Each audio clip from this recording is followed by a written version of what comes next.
நமஸ்காரம் பெங்களூர். சவுதிக்கு அப்புறம் பெங்களூர் போனான்னு என் டீம் சொன்னாங்க. பெங்களூர் வந்து ரொம்ப வருஷம் ஆயிடுச்சுன்னா கோல்டோட பெட்டர் இன்வெஸ்ட்மெண்ட் என்ன அப்படிங்கிறத பார்க்கலாம். எப்படி லைஃப்ல செக்யூரிட்டி பில்ட் பண்ணலாம், தட் இஸ் ஜாபை ரிலவெண்ட்டாக எப்படி ஆக முடியும் ஃபைனான்ஷியலி, இதை பற்றியெல்லாம் பார்க்கலாம், பேசலாம். உங்களை பெங்களூரில் February 28 அன்னைக்கு சந்திக்கிறேன். கீழே இருக்கிற லிங்கை கிளிக் பண்ணுங்க, டிக்கெட் வாங்குங்க. நன்றி, வணக்கம்.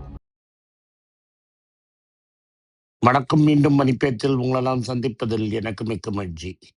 இன்னைக்கு நான் ரியாத்லேருந்து ரெக்கார்ட் பண்ணிட்டு இருக்கேன். இன்னைக்கு ஈவெண்ட்டுக்கு ரெடி ஆகிட்டு இருக்கோம். அதனால வெரி ஏர்லி இந்த மார்னிங் பேசுகிறோம். மார்க்கெட் நெகட்டிவ்ல ஓப்பன் ஆயிருக்கு. Already 250 points down Sensex. அப்புறம் 70-80 பாயிண்ட் நிஃப்டி டவுன்ல இருக்கும். ப்ராட் செல் ஆஃப் இருக்கும் இன்னைக்கு. ஏன்னா நேற்று எல்லா அமெரிக்கன் மார்க்கெட்ஸும் டவுன். நேற்று யூஎஸ் டெக்ஸ்டாக்ல பயங்கர ஃபால். அதனால என்ன எக்ஸ்பெக்ட் பண்றோம்னா $1 trillion வந்து வைப் அவுட் ஆயிடுச்சுன்னு நினைக்கிறாங்க. பல பெரிய ஸ்டாக்ஸோட வேல்யூ வந்து 5% 6% கரெக்ட் ஆயிடுச்சு. மைக்ரோசாஃப்ட் 1 இயர் லோவில் இருக்கு. அதே சமயத்தில் கூகுளையும் ஒரு 3-4% அடிச்சிட்டாங்க. பல ஹார்ட்வேர் கம்பெனிஸோட ஸ்டாக், AMD இது மாதிரி கம்பெனிஸோட ஸ்டாக்ஸ் இன்னும் இறங்கி விழுந்துடுச்சு. இந்த செல் ஆஃப் இன்னும் கண்டினியூ ஆகும்னு நினைக்கிறேன். மற்ற ஸ்டாக்ஸ்லாம் ரேலி ஆகி கொஞ்சம் S&P 500 பெருசாக விழாம தடுத்து இருக்கு. நாஸ்டாக் விழுந்த அளவுக்கு S&P 500 விழல. அங்கே இன்னும் பெருசாக இன்னும் ஷார்ப் பண்ணாததுக்கு இன்னும் டைம் இல்லை. இன்னும் கீழே விழட்டும் அப்படின்னு எதிர்பார்க்கணும். மைக்ரோசாஃப்டை 1-2 கன்சிடர் பண்ணுறாங்க. இப்போ சில நாள் வாய்ப்பு பார்த்தவங்க கன்சிடர் பண்ணிக்கலாம். இப்போ வால்மார்ட் $1 trillion கம்பெனியாக நேற்று போச்சுன்னு சொன்னேன். இது மாதிரி மற்ற கம்பெனிகள்லாம் ஏறி இந்த சாஃப்ட்வேர் ரவுட்டை காப்பாற்ற பார்க்குறாங்க. பட் இந்த சாஃப்ட்வேர் ரவுட்டுங்கிறது இன்னும் டீப்பன் ஆகும். இந்த ஃபேன்சி பில்லியன்ஸ் ஆஃப் டாலர்ஸ் நான் டேட்டா ஃபார்ம் போடுறேங்கிறதெல்லாம் எண்ட் ஆகும். ப்ரெஷர் வந்து மார்க்கெட்ல பில்ட் ஆகும். இதில் நீங்கள் கிளியராக இருந்துக்கோங்க. ஸோ இங்கே ப்ரெஷர் அடினா எங்கெல்லாம் ப்ராஃபிட்ஸ் இருக்கோ அங்கெல்லாம் எடுக்கிறாங்க. கோல்டு திரும்பி 5000 கீழே விழுந்தது. இன்னைக்கு இந்தியாவில் 200 விழுந்திருக்கு. ஸோ 15,200 வந்து 24 கேரட் கோல்டும், 14,180 200க்கு 22 கேரட் கோல்டும் இருக்கு. வெள்ளி பயங்கரமா அடிச்சிட்டாங்க. செம்ம அடி, மரண அடி. $63 வரைக்கும் போயிடுச்சு. ஸோ இப்போ திரும்பி பவுன்ஸா $70 இருக்கிறாங்க. பட் $63ங்கிறது இன்னும் ஃபேர் ப்ரைஸ். அப்போனா ஃபியூச்சர்ஸ்ல இன்னும் 2.20 2.10க்கு இருக்கும். இன்னைக்கு கார்த்தால இவங்க சொல்ற 2.80 நம்பாதீங்க. என்ன விலைக்கு விற்கிறதுக்கு ஆள் இருக்காங்க, விற்கிறது என்ன விலைன்னு பாருங்க. அந்த விற்கிற விலையில வாங்கணும்னா வாங்கிக்கோங்க. அது 220லேருந்து 210 இருக்கும். இதுதான் ஆக்சுவல் சில்வர் விலை. சில்வர் இன்னும் பெருசாக கிராக் ஆகிடும். கோல்டும் கிராக் ஆகி 14,200 இருக்கு. நம்மளோட ஃப்ளோர் டார்கெட்லேருந்து இன்னொரு 1,500 2,000 ஜாஸ்தி இருக்கு. அதனால அதை பற்றி கவலைப்படுறதுக்கு ஒன்றும் இல்லை. நம்ம ஸ்டேஜில் மார்க்கெட் ப்ரெஷரில் தான் இருக்கும். இன்னும் கீழே செல் ஆஃப் வரத்துக்கு வாய்ப்பு இருக்கு. நம்ம ஊர் மார்க்கெட்டு இன்னும் பெருசாக ரியாக்ட் ஆகும். வெள்ளியில் வாங்கினவங்களுக்குலாம் பெரிய நஷ்டம் இருக்கும். இல்லை உங்கள் லாஸை கட் பண்ணிட்டு வேற எங்கேயாவது போடுறத தவிர வேற வழி கிடையாது. 63ங்கிறது இந்த விளையாட்டை கட்டு ஆச்சுன்னா $50 வரைக்கும் இறங்கத்துக்கு வாய்ப்பு இருக்கு. அதாவது 170 to 150 தான் கரெக்டு விலை. அந்த வரைக்கும் இறங்கிக்கிறா வரி தாங்க முடியுமா, வைப் அவுட் ஆயிடுவீங்களாங்கிறத நீங்க பார்த்துக்கோங்க. எனக்கு தெரிஞ்சு நிறைய பேர் வந்து கிரெடிட் கார்டில் ஃப்ராக் பண்ணினா வெள்ளி வாங்கியிருப்பீங்க. அதெல்லாம் வந்து ரொம்ப கட்டத்தில் போய் முடியும். இதனால தான் நான் திரும்பி திரும்பி சொல்கிறேன், கடன் வாங்கி இன்வெஸ்ட் பண்ணாதீங்க.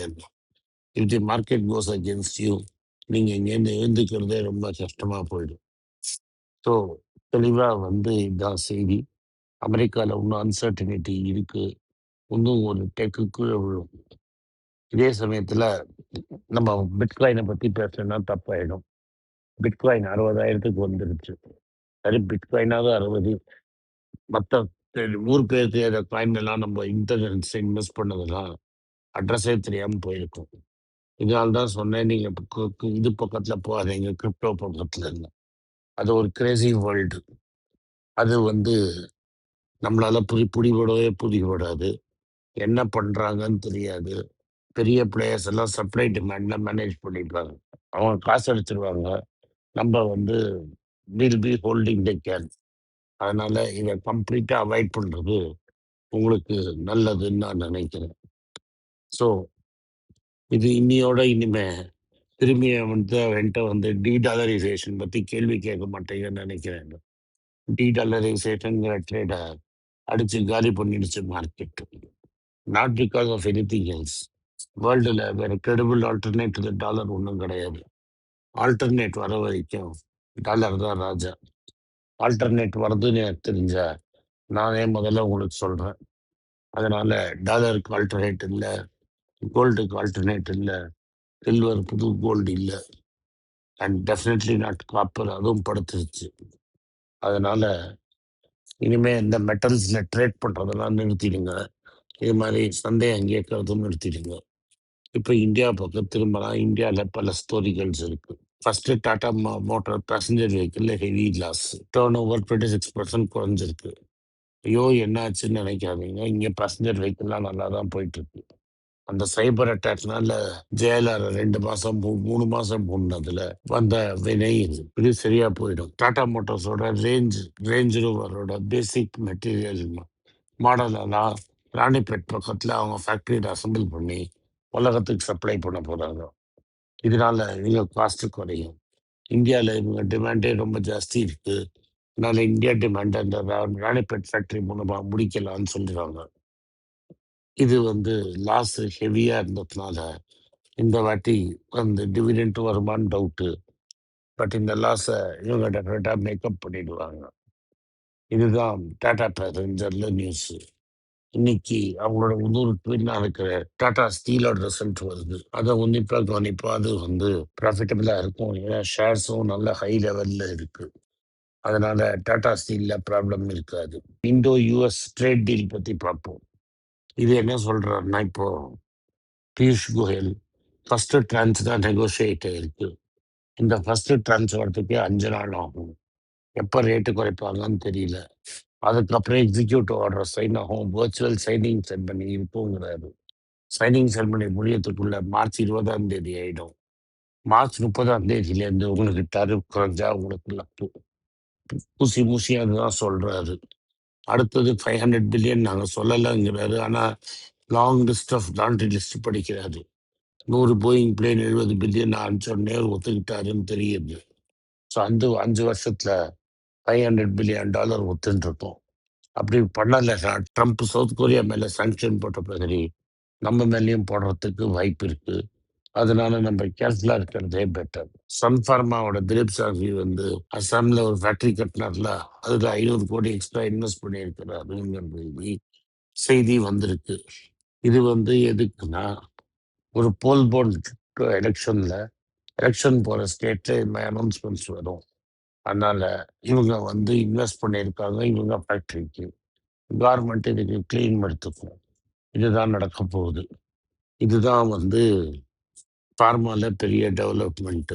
இலிலிக்கு வந்து மொஞ்சேரோவும் ஜெப்பவுன் சேல்ஸும் சூப்பரா இருந்ததுனால, பேட்டன்ட் இப்போதைக்கு போகாதுன்னு தெரிஞ்சதுனால எல்லிலியோட ஸ்டாக்கு பயங்கரமா எகிரி இருக்கு. எல்லிலிக்கு இவங்களோட ஒரு டைப் இருக்கு. நம்ம சிப்லாவோட டைப் இருக்குன்னு மறந்துடாதீங்க. லாங் டேர்ம்ல இது சிப்லாக்கு பெனிஃபிட்டபுளா இருக்கும். இன்னைக்கு ஐடி ஸ்டாக்ஸ் எல்லாம் தர்மடி மறுநாடி எல்லாமே 1.5-2% விழுந்திருக்கு.